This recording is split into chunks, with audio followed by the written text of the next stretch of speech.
Halo guys, pernah gak sih kamu duduk diam di hari liburmu, memegang secangkir kopi, namun alih-alih merasa rileks, dadamu justru didera rasa cemas yang hebat.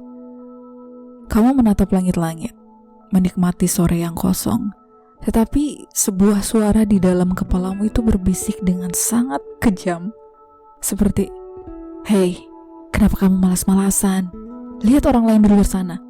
Mereka itu sedang membangun bisnis. Mereka sedang belajar keterampilan baru. Mereka sedang bergerak maju. Sementara kamu hanya membuang-buang waktu." Secara fisik, kamu itu udah kehabisan energi sebenarnya. Tubuhmu lelah, fokusmu berantakan, dan jiwamu itu terasa hambar.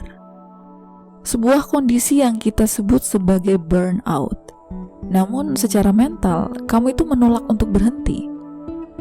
Di dunia modern hari ini, beristirahat itu telah berubah menjadi sebuah dosa di alam bawah sadar kita. Diam telah bergeser menjadi sebuah sumber rasa bersalah.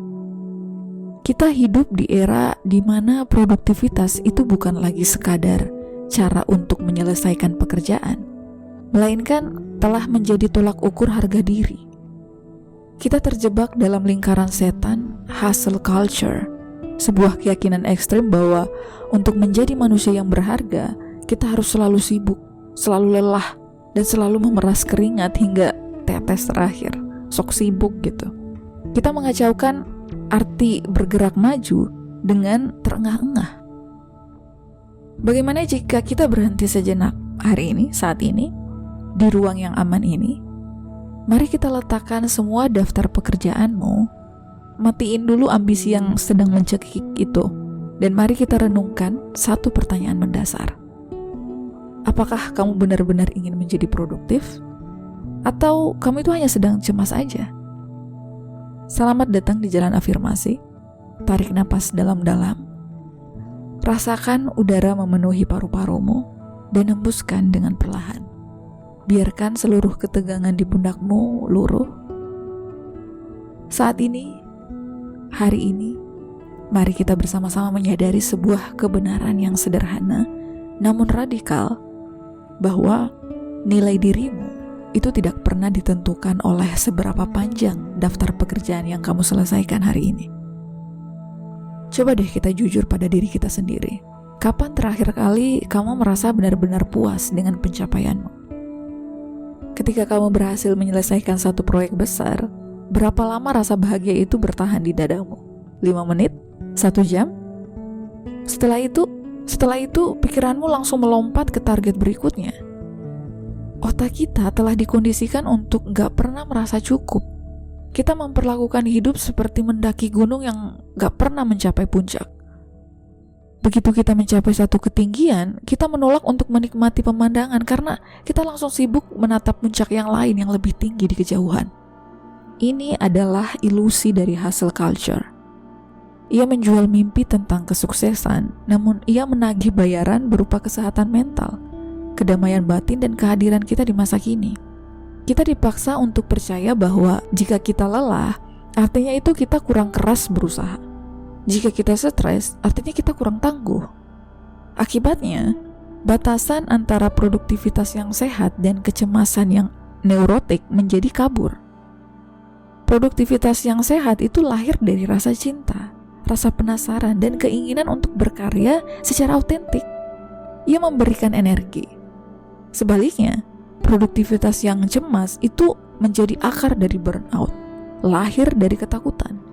Ketakutan bahwa kita tidak cukup baik, ketakutan bahwa kita akan ditinggal, atau ketakutan akan penolakan dari lingkungan sekitar. Jadi kita seolah-olah melakukan produktivitas itu untuk mencapai validasi dari luar, bukan karena rasa cinta dari dalam. Ketika kita bekerja karena didorong oleh ketakutan, kita sedang melakukan sabotase terhadap diri kita sendiri.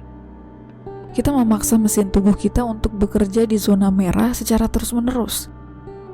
Kita minum kopi di sore hari itu bukan karena kita butuh stamina untuk berkarya, melainkan untuk membungkam sinyal kelelahan yang dikirimkan oleh tubuh kita. Kita memeriksa email pekerjaan di jam 11 malam misalnya, itu bukan karena itu darurat, melainkan karena kita cemas dianggap tidak kompeten. So, mari kita akui ini bersama di jalan afirmasi, di ruang refleksi ini. Burnout yang kamu rasakan saat ini itu bukanlah bukti bahwa kamu lemah. Burnout adalah sinyal alam yang sangat cerdas dari tubuh dan jiwamu. Ia adalah cara alam semesta untuk berkata, "Hei, berhenti. Kamu itu udah berjalan terlalu jauh dengan cara yang salah. Kamu sedang memperlakukan dirimu itu seperti robot. Padahal kamu itu adalah manusia." Gak ada yang salah dengan diam. Diam bukan berarti kosong. Bumi ini membutuhkan musim gugur dan musim dingin untuk mengistirahatkan tanahnya sebelum ia bisa menumbuhkan bunga-bunga baru di musim semi. Mengapa kita, manusia, menolak untuk memiliki musim dingin kita sendiri? Mengapa kita menuntut diri kita untuk selalu mekar di setiap musim? Mari kita melakukan perjalanan melintasi waktu menuju pegunungan kuno di Cina ribuan tahun yang lalu.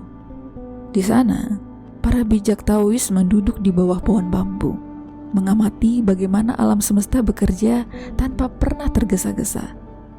Dari pengamatan yang mendalam terhadap alam inilah, lahir sebuah konsep filosofis yang sangat indah dan menjadi obat penawar bagi burnout kita hari ini. Konsep itu disebut Wu Wei. Wu Wei seringkali diterjemahkan secara keliru dengan tidak melakukan apa-apa atau kemalasan. Namun, makna sejatinya itu jauh lebih dalam. Wu Wei adalah seni bertindak tanpa memaksa. Ia adalah tindakan yang selaras dengan aliran alami alam semesta. Sebuah kondisi di mana kita berkarya dengan kelembutan, bukan dengan ketegangan ego. Lao Tzu, bapak Taoisme, itu seringkali menggunakan elemen air sebagai metafora terbaik untuk menjelaskan Wu Wei. Ia menulis, "Di dunia ini, tidak ada yang lebih lembut dan fleksibel daripada air. Namun, untuk mengikis hal-hal yang keras dan kuat, gak ada yang bisa melampauinya." Coba mari kita renungkan metafora air ini bersama-sama. Pernah gak sih kamu melihat air sungai itu terburu-buru karena takut terlambat sampai ke laut? Enggak kan? Air itu tidak pernah tergesa-gesa. Ia mengalir dengan ritmenya sendiri. Ketika air sungai bertemu dengan sebuah batu besar di tengah jalannya, ia tidak mengamuk, ia tidak memukul batu itu dengan keputusasaan, dan ia tidak berhenti lalu merasa gagal. Apa yang dilakukan air? Ia dengan lembut meliuk, mencari celah terkecil, mengalir di sekitar batu tersebut, dan melanjutkan perjalanannya. Air tidak pernah memaksakan kehendaknya. Namun tidak ada satupun batu sekeras apapun yang tidak bisa ia lalui atau kikis seiring berjalannya waktu. Hustle culture mengajarkan kita untuk menjadi seperti martil besi. Kita diajar untuk menabrak setiap dinding rintangan dengan kekuatan penuh, menghancurkan diri kita sendiri dalam prosesnya demi sebuah pencapaian. Sementara Wu Wei itu mengajarkan kita untuk menjadi seperti air. Ketika kamu menerapkan Wu Wei dalam hidupmu, kamu tidak berhenti bekerja. Kamu tetap bekerja, kamu tetap berkarya. Namun kamu melepaskan ketegangan egomu. Kamu tidak lagi meletakkan seluruh harga dirimu pada hasil akhir. Kamu bekerja dengan dedikasi.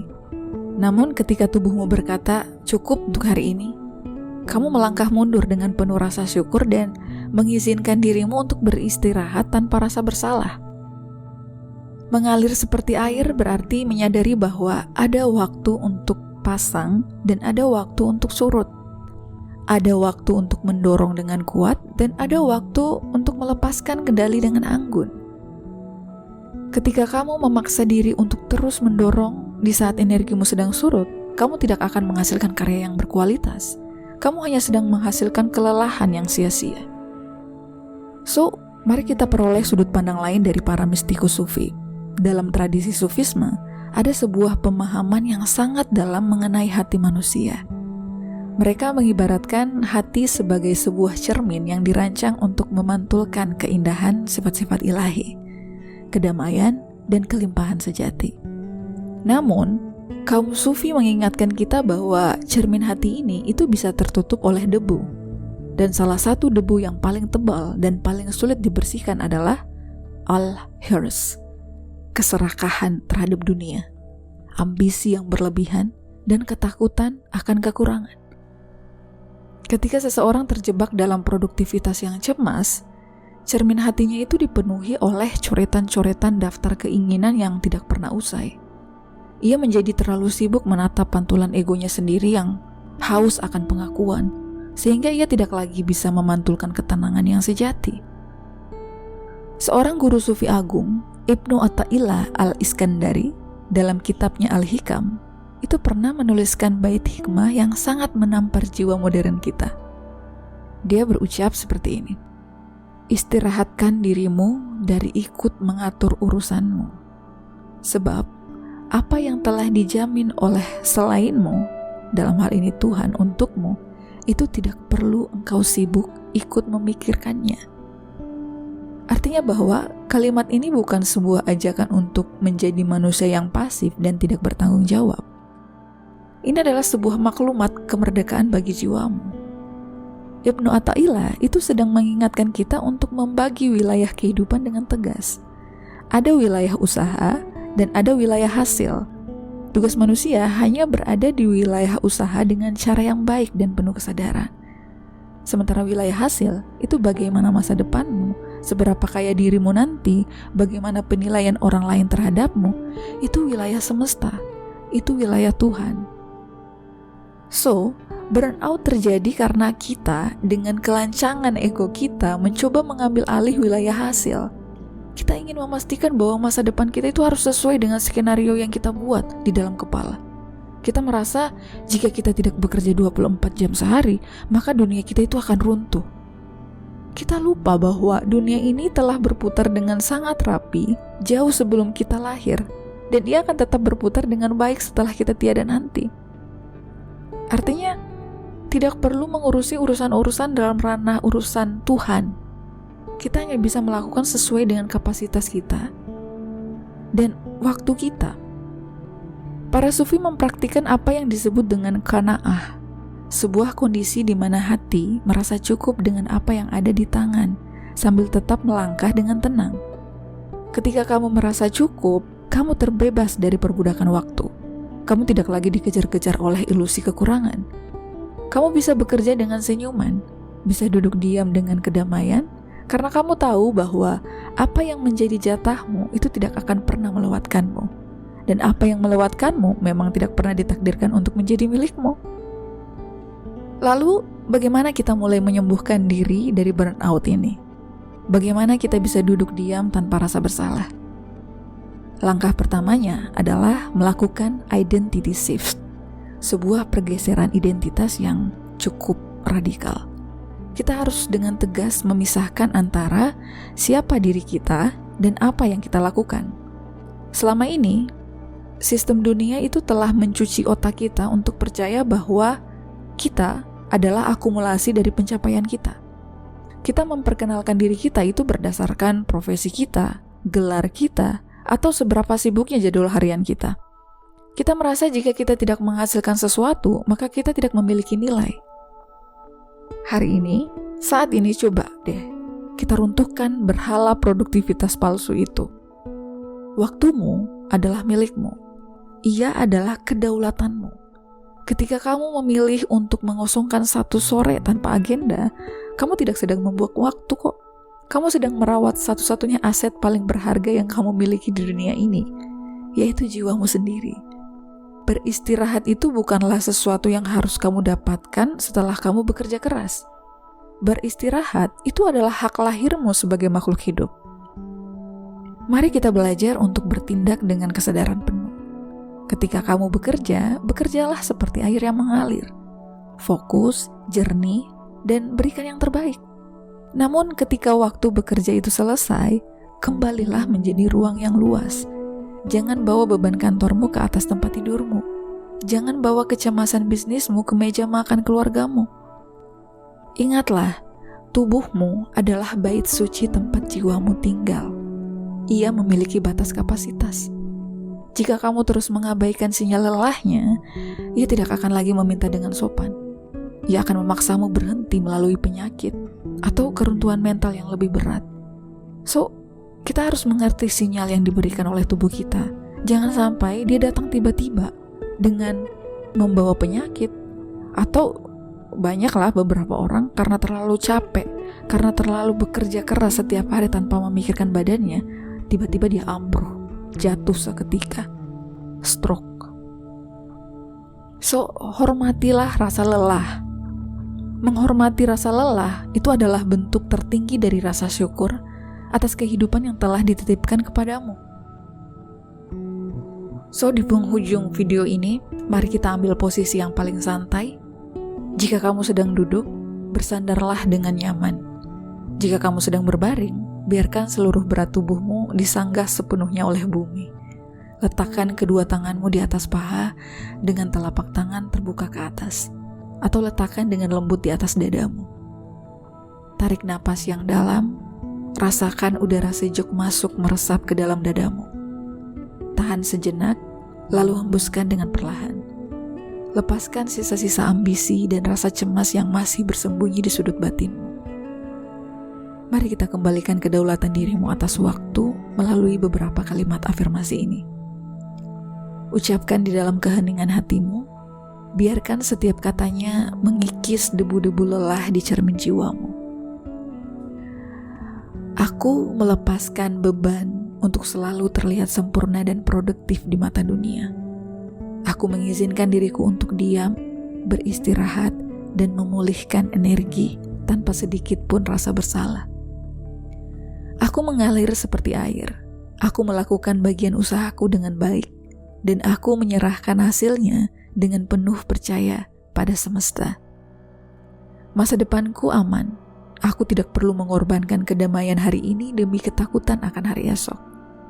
Aku berharga bukan karena apa yang aku hasilkan, melainkan karena jiwaku yang bernapas.